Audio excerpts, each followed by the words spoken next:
First of all, know what you want in a job. And I get it. If you're unemployed, you need a job, and you feel like you can't be too picky and you don't want to say no to things. But it really is more attractive to employers when you're able to say, listen, here are a few things that I'm looking for.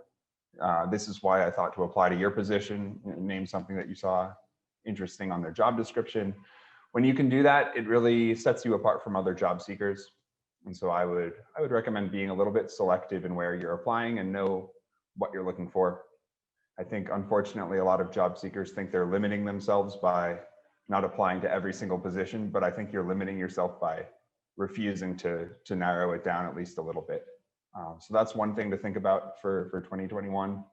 And then I think also just focus on what you can control. There are a lot of things in the job search that are outside of your control, like how long it takes a company to get back to you, or how many rounds they put into their interview process. Sometimes it's a lot more than you'd want.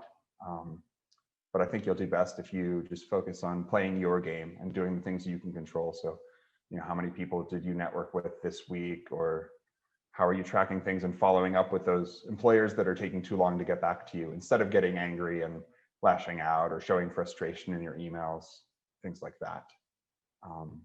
And then network. Don't just apply online, be networking.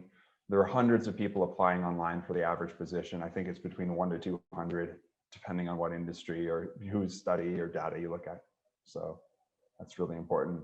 And then last, I think just don't cut corners on there are tasks that I call effort tasks.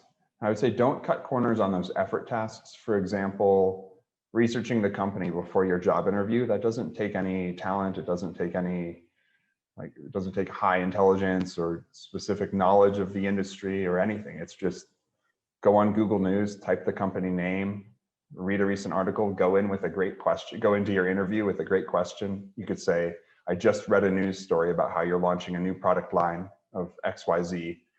Can you tell me more about what you're hoping that will do as the company continues to grow? And if you're able to go in with like a really relevant current question like that, it's going to immediately set you apart.